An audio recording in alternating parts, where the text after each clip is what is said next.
What a marvellous men's doubles to get us underway on day 3 of competition at the leading BWF World Championships.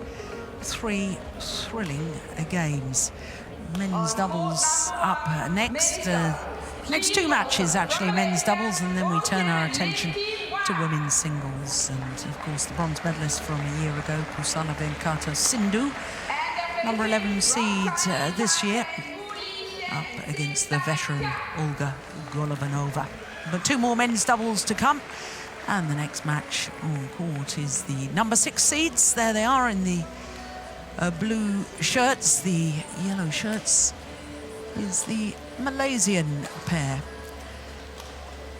So the number 6 seeds, Tsai Chia-Hsin and Sheng-Mu of Chinese Taipei, up against Lim Khim and Shem of Malaysia.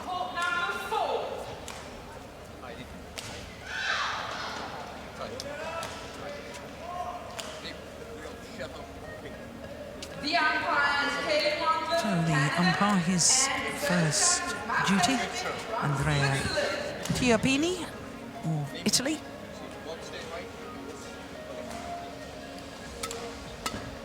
So there is a man who has won a World Championship medal previously, Sheng-Mu, 27 years of age, and there he is,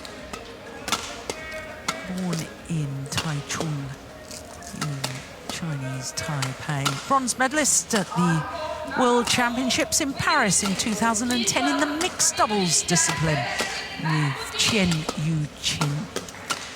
Well, he and his men's doubles partner are currently number 5 in the world ranking. That's the highest they've ever been.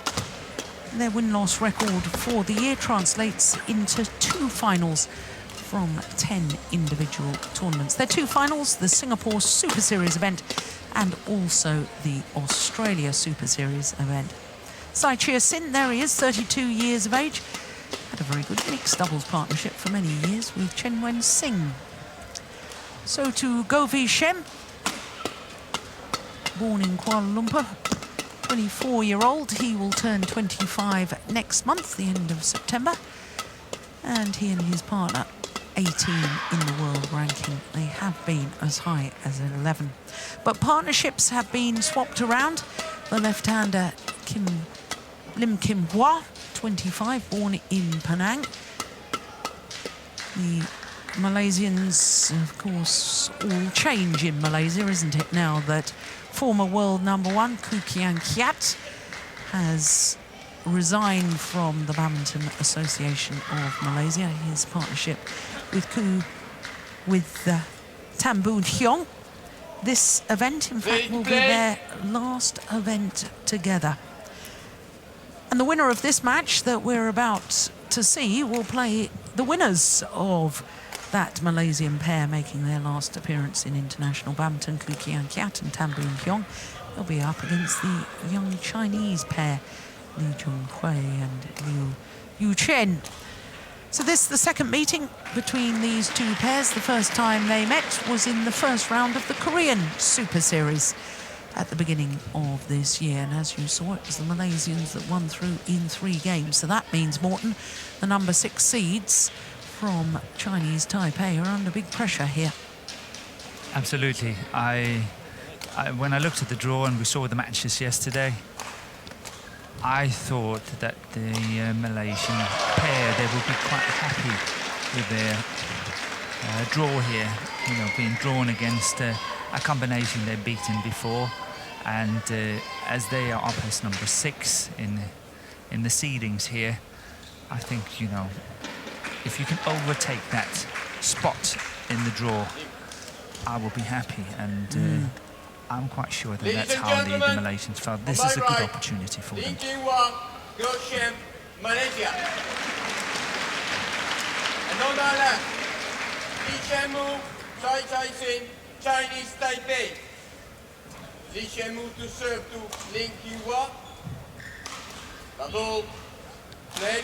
So the number 6 seeds, Tsai Chia-Hsin and Sheng-Mu, getting this second round match underway. It is in fact their first match because by virtue of the fact that they are the number 6 seeds, they got a bye in the first round.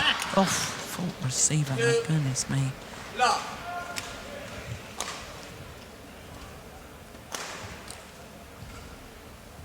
Malaysians played yesterday. In fact, we watched them yesterday, didn't we? Yes, against we did. the South African pair of Malan and Filion. Yes, in all honesty, it was a little bit of warming up, so it wasn't a tough match. I think the South Africans did well, but obviously the Malaysian pair was in a class of its own. So today is the big day. Yeah.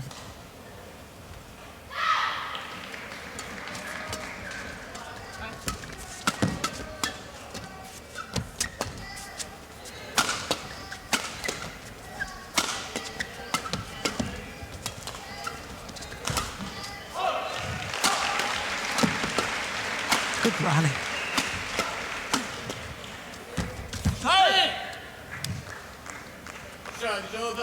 Yeah, that was good pressure from Sheng-Mu, moving up to this one here. That move there, that is actually forcing the mistake because Lim Khim, he knows, he can see he's coming and he knows he's got to play a very tight shot, and obviously he's missing it. But that pressure from Sheng-Mu really did it.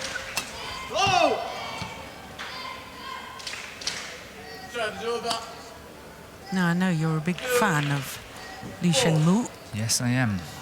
I think he's a very good player. He does sometimes blow a little bit hot and cold, but when he's playing well, he's playing really well. He's exciting to watch. He knows only one way in men's doubles. That's forward and down. Yeah. He knows no other shots. And it's interesting that despite his success in mixed doubles, obviously a bronze medalist in the World Championships in mixed doubles, he's now concentrating solely on his men's doubles. Good thing, do you think? I think it's a good thing, you know, when you look at the situation in Chinese Taipei badminton at the moment. They don't really have mixed doubles players, women's, of the class needed to be a top pair.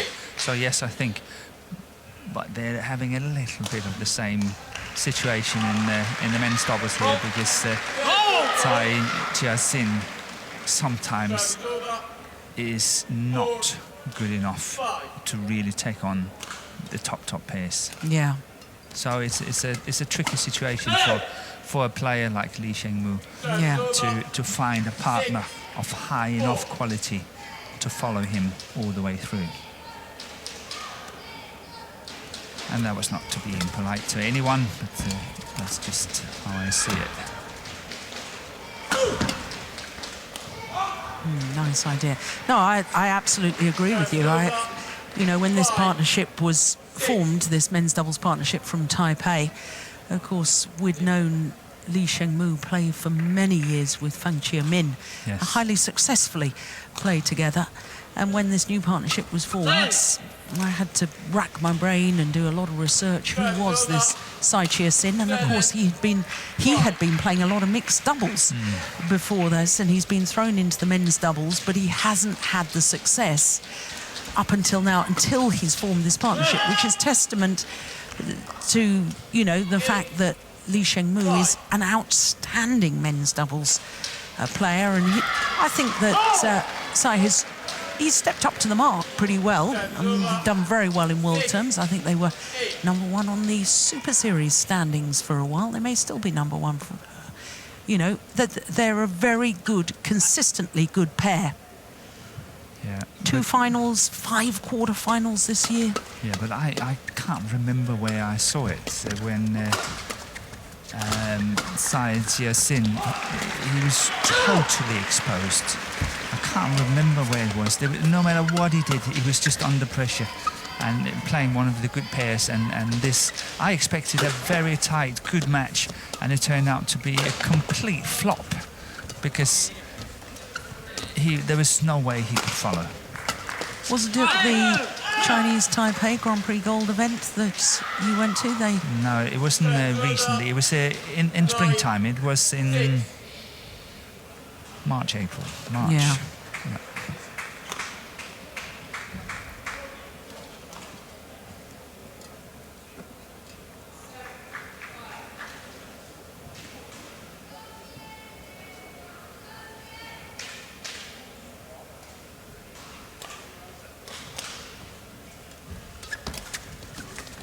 Oh, that's clever. 10, 6.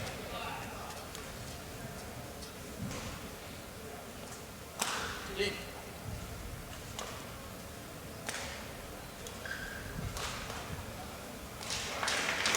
11-6. Interval. So to the mid-game interval. Yeah, lots of damage control to be done by the Malaysian coaches here, I think. So do I, because you and I were talking yesterday about the fact that the Malaysian pair have split up a couple of times. They come back together again. They were very public at one stage of saying that they didn't want to play with each other. You know, when we were talking about them coming into this match, and you were saying you felt they had a really good chance and they should be happy with their draw. They have a good chance. They've beaten their opponents of today in the past, the only previous meeting. And, you know, we talked yesterday about possible partnerships in the future with the Malaysians, and it just went through my head. Isn't this an opportunity for Lim Khim to prove that he should be staying with Go V Shem? Yes. That he's the world-class player, and they should be talking about him and who they're going to pair him with, not the other way around, of who Go V Shem's going to play with. Yeah, thank you. 11. I think this is a golden opportunity and he must take it. Yeah. He must take it. Yeah, it's a good serve. He's been struggling of late with his low serve, but that was nice. Go! 8, 11. Of course, Go V Shem won the Commonwealth Games gold medal in the men's doubles with Tam Wee Kiong.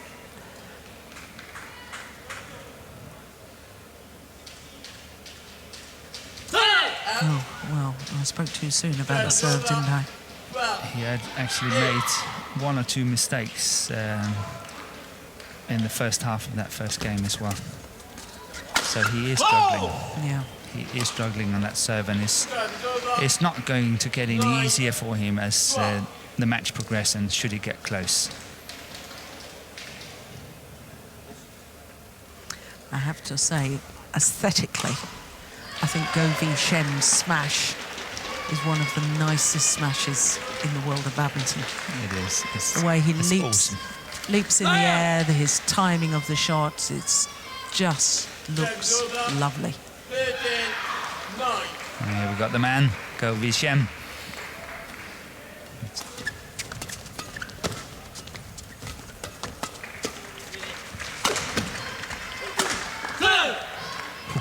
Yeah, they're both hard hitters, aren't they, the players from Chinese Taipei. 9.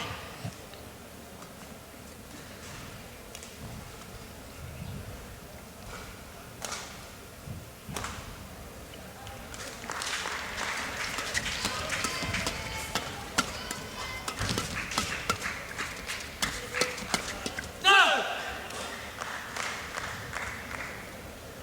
15, 9. Well, it all seems to be happening in double quick time. We've only had 8 minutes of this match, and that includes the timeout at the mid-game interval.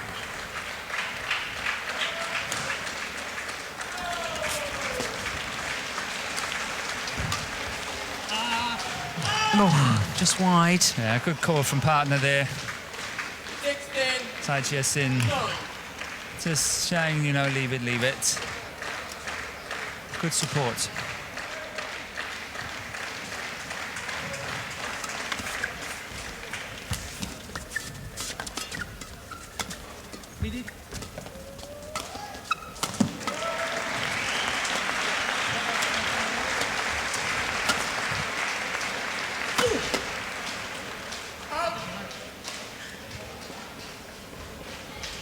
Service over.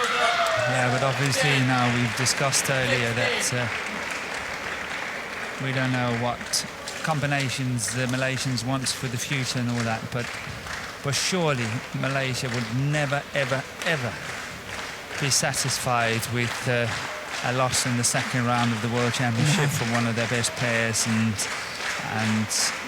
despite the fact that they were not seeded and all that, they would never accept it. So if this combination is not winning this match, I think chances are very great that this will definitely not be the combination for the future.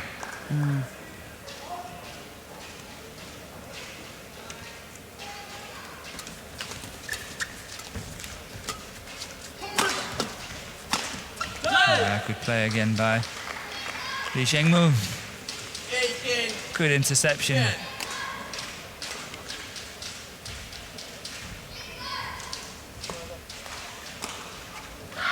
Just to emphasise your point, Morten, 18 medals for Malaysia over the years in men's doubles, in World Championships, 13 of those in men's doubles. Yeah. That is the Malaysian. Yeah. Really, I don't know what you call it, but golden category.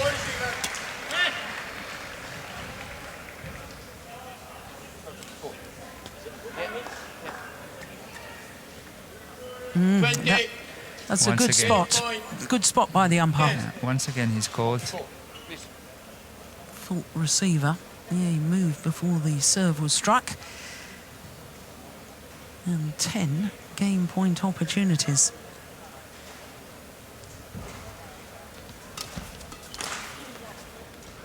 Service order 11-20.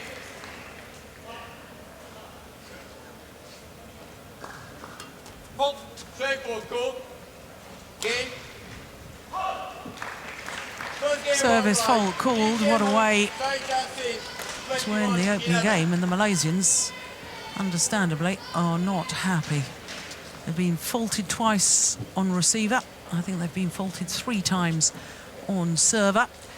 But the fact is that the number 6 seeds, Sheng-Mu and Tsai Chia-Hsin, have taken the opening game 21-11 in just 12 minutes.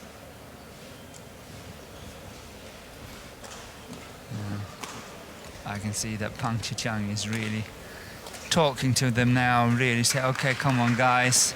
We have to do something. We have to get the attack. I can see that's what he is signing. He wants them to attack. Because how it's going at the moment, especially playing a player like Sheng-Mu, giving him too many opportunities for attacking, then the Chinese Taipei pair will put them away.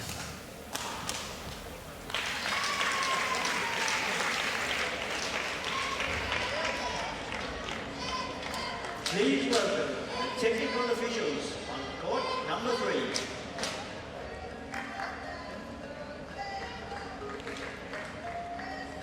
Go. The umpire is Christoph Ottewald from Germany. And the service judge is Lim Khim from Chinese Taipei. Second game. Normal. Play. Turn! 1. Love.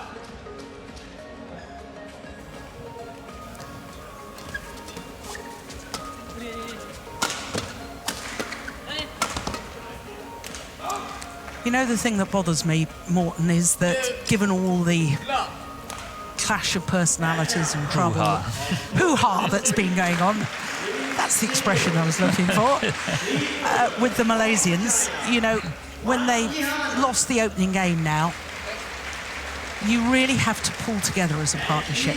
Yeah.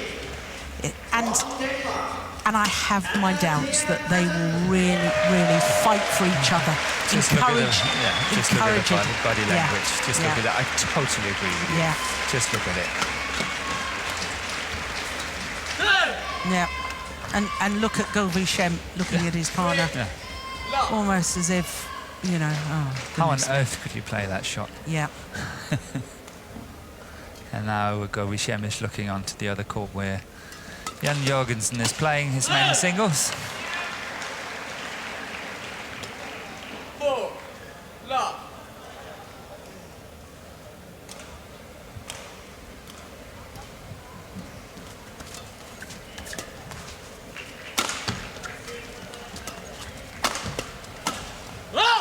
So that's the way they should play.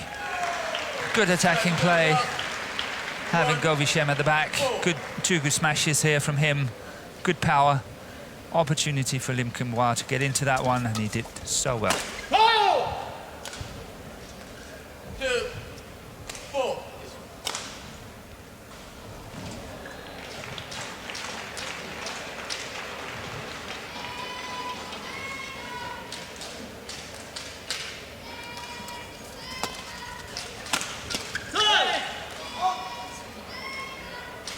Yeah, look at this.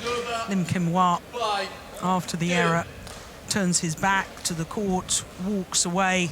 No eye contact whatsoever with his partner.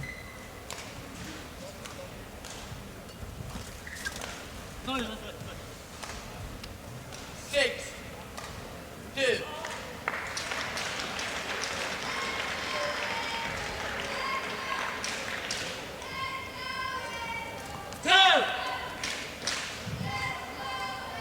7, 2.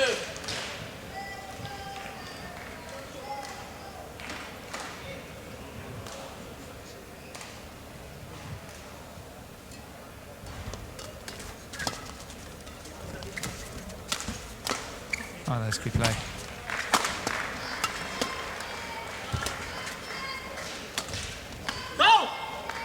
Delightful. Good disguise on the overhead Service over. from Govi Shem. Yeah, but I think it was actually 7. a little bit of what I was trying to say with Tsai Chia-Hsin. You know, when on his defense he was having the wrong foot forward. He was completely wrong-footed in all sorts of ways. Well, it appears that Govi Shem has asked the umpire to call the tournament doctor. I'm not quite sure. Tournament referees, somebody needs to come onto court and ascertain what is the problem. But immediately after the rally, he went and spoke to the umpire. Tournament referee is Madame Jobard. So that's one of her deputies. Mr. Yamada from Japan. Oh, he's saying he's got a back injury, wants some spray.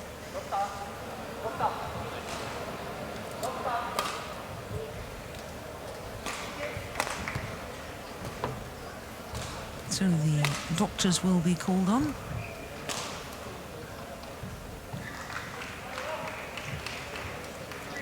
Junichiro Yamada, the deputy referee, dealing with this. Well, I have to say, Morton, I hadn't especially noticed any hampered movement or grimaces. No, not at all. Even his big smashing, there's been no problem, no nothing.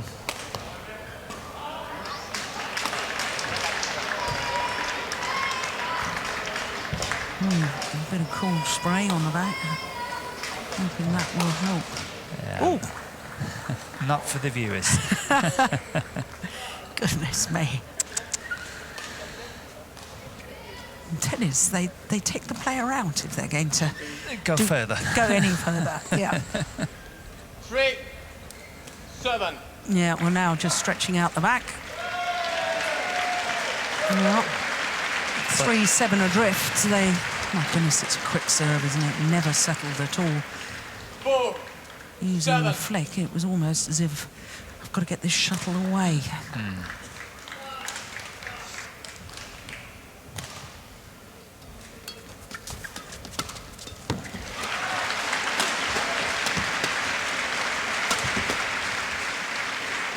That's well left. Service over. Did you see the 8. gesture there from the left-hander, Lim Khim? Both palms of the hands up in the air as if to say, oh my goodness, what never next? mind. Yeah.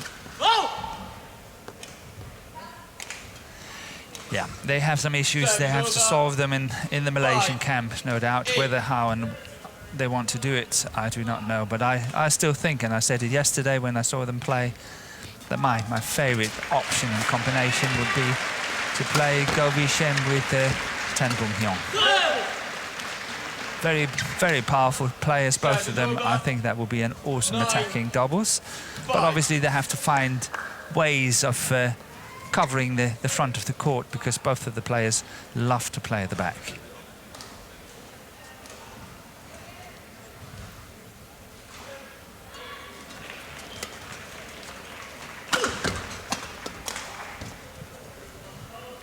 Service over.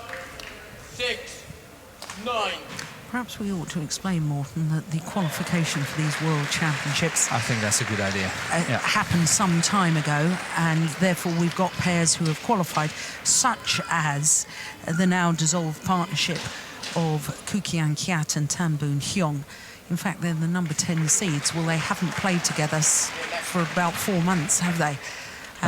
So, you know, some of these partnerships we're seeing in the World Championships. In fact, I think the German women's doubles pair playing here in Copenhagen that have since dissolved their partnership. So the qualification period has meant that we've almost got a throwback to partnerships that no longer exist. And in a way, I'm feeling this Malaysian men's doubles pair no longer really exists. But, you know, maybe in their minds, they're, you know, I'd like to see them say, let's give it one go.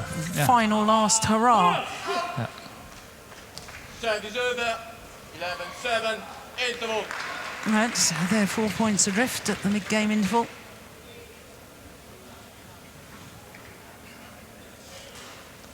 And he's leaving. He's off. Gone. He's gone. He's gone. He's packed his bags. He's on his way. And that is it. You want medical treatment again, and then we decide. Okay. It's okay. So he confirms that he's had enough. He wants a walkover. He's withdrawing from the match.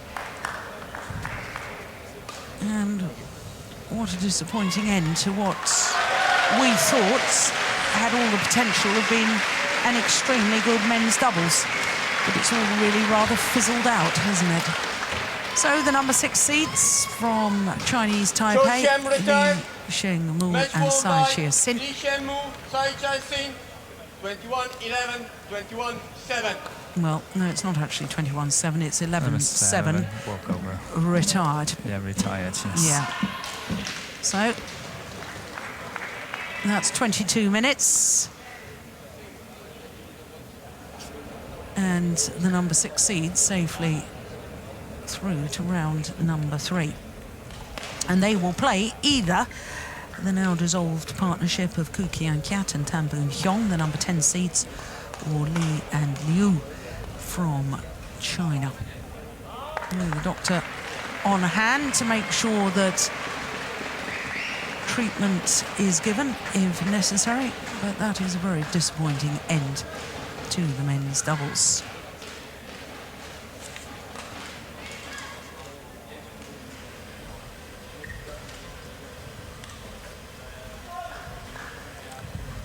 Well, we, of course, will have another men's doubles coming up, and